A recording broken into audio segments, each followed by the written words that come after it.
Yan, what's up mga idol? Isang mapagpalang araw sa ating lahat. Welcome sa aking page, PJ Motovlog 08. At ngayong araw ay ililibot ko kayo sa loob ng boutique ni Arctic Clothing. Ito po ang kauna-unahang boutique ni Atlo. Dito po ay ipapakita ko sa inyo ang iba't ibang gawa, iba't ibang design na solid, kung gaano kagaganda at ka-original ang mga gawang Arctic Clothing. At hindi lang basta Arctic Clothing yung mga nandito, no? May mga iba't ibang product din na kasama dito sa shop na to. Siyempre, ang may-ari nito ay si Boss Harold ng Arctic Clothing at may-ari din ng Arctic Films and Advertising Services, no? So, mga idol, samahan niyo ako. Ikot tayo. Simulan natin sa mga long sleeve, siyempre. Mga idol, dito sa part na to, lahat ng nakikita niyo sa likod ko ay mga riding jersey. Yan. Mga riding jersey yan. Konting trivia lang po para sa mga nakakapanood. Ang mga riding jersey na nakikita nyo ngayon ay karamihan po dito ay design at konsepto na ginawa ni Boss Harold para sa mga na-feature vloggers at sa mga member ng Team Payagpag. So katulad nito, yan, napakaganda. Ito po ay air cool. So air cool yung butas-butas na tela para presko gamitin habang ikaw ay bumabiyahe. Ito, napaka-solid na design. Nakita niyo naman. Lahat po yan ay sariling design ni Atlo at walang pinaggayahan. Sariling pag-iisip lang po ang gumawa niyan. Courtesy siyempre yan ni Boss Harold. Tapos ito, napaka-solid. Simple lang. Tatlong kulay lang pero napakaangas ng dating. So sobrang itong design na to, para sa akin malakas yung hatak nito. Kumbaga sa totoo, ano lang to, black and gray lang pero sobrang lakas ng dito niya, di ba? Tapos ito naman sa banda na ba? Ito karamihan dito is puro concept din ng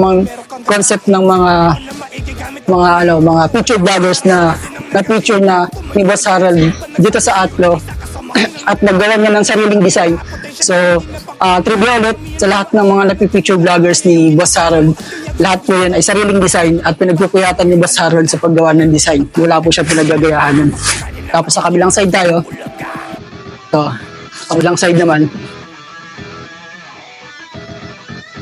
Ito, yung mga basketball jersey naman to. Gumagawa rin si Atlo ng basketball jersey. Hindi lang basketball jersey. Gumagawa rin siya ng mga volleyball jersey, mga sabli na office uniform, mga ganun. Ito, mga short naman sa baba. Ito, mga basketball jersey. Ayan. Tapos ito, mga tulad nito. Ayan, oh. Mga airpool yan, pero t-shirt. Ang ganda niyan. Lahat yan, original design. Ayan. Yung presyo nito, gusto nyo ba ipakita ko sa inyo? Mamaya, papakita ko sa inyo mamaya. Pero, pangmasa presyo nito, hindi na kayo talo dun sa presyo nito, base dun sa design niya. Pero syempre, meron pa rin ako isang papakita sa inyo dito. May ibang produkto naman, no? So ito, mga produkto ng mga kaibigan natin to. Tsaka sponsor ng Team Payagpag, nakikita yung banda taas. Ito, yan, Science Tactical Bag. Hindi yan yung banda taas. Meron diyang sling bag, meron diyang belt bag, at meron din diyang leg bag. So ito naman, yung Protect Kit ni Ride and Shine PH, kung saan meron yung protection para sa motor nyo at protection para sa rider. Tapos ito yung pinakabagong product, Biohelm. Biohelm, ano yan? Helmet deodorizer. So, ikot tayo, nakita nyo sa taas. Ayan, Bossmel Custom Seat, siyempre, partner na yan. Dalawa pa lang yun na tapos meron doon sa harapan na dalawa ulit na naka-display. Pero soon, dadami yan. Pag nakapagpagawa na ng ibang sabitan, madadagdagan yung mga design. So ito yung pinaka desk, yung pinaka cashier side naman nila. Tapos sticker namin yan ng Team Payagpag. Lahat yan, nandiyan din yung sticker ko. Tapos dito sa isang side na to, mesh cap. Yan. Katulad ng suot ko. Mesh cap. Yan. Iba-ibang design yan, iba-ibang kulay. May black, gray, tapos red, tapos white. Yan. Meron pa itong camouflage na nakita ko nung nakaraan. Tapos, price reveal tayo sa mesh cap. Sige, price reveal tayo sa mesh cap. Ito is 245 pesos, no? Mesh cap 245. Yung riding jersey 895. Hindi po kayo lugi sa presyo niyan, napakaganda po niyan. Solid yung tahi, solid yung tela, Fresco 895.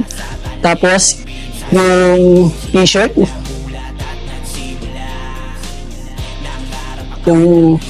naman is 595 pesos. So, sulit na sulit po yan.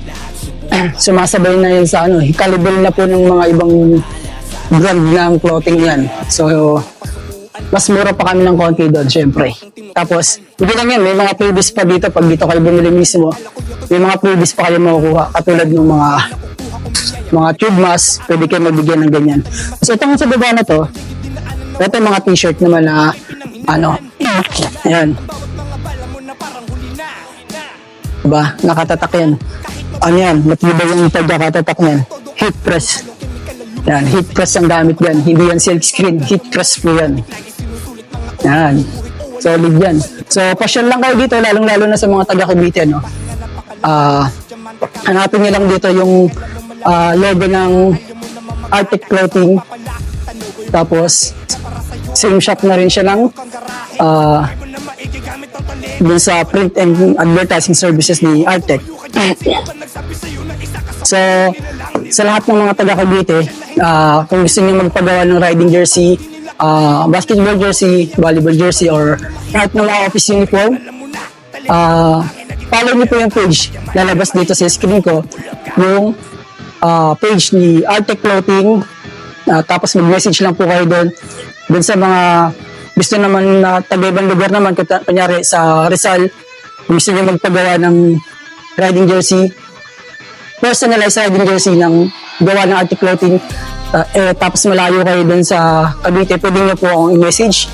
Ako po yung gagawa ng way para makarating at makakontakt nyo yung Arctic Clothing. So hindi lang po yan, meron din sa akin tactical, Boss Mel Custom Seat, Red and Shine Philippines, no? Tsaka yung bago yung biohelm namin. Lalabas na yan soon, malapit na, i-endorse na rin po namin yun. So, salamat sa pagsama sa akin sa pag-ikot dito sa pinakauna at pinakabagong shop ni Arctic Clothing. So, until next time, AA.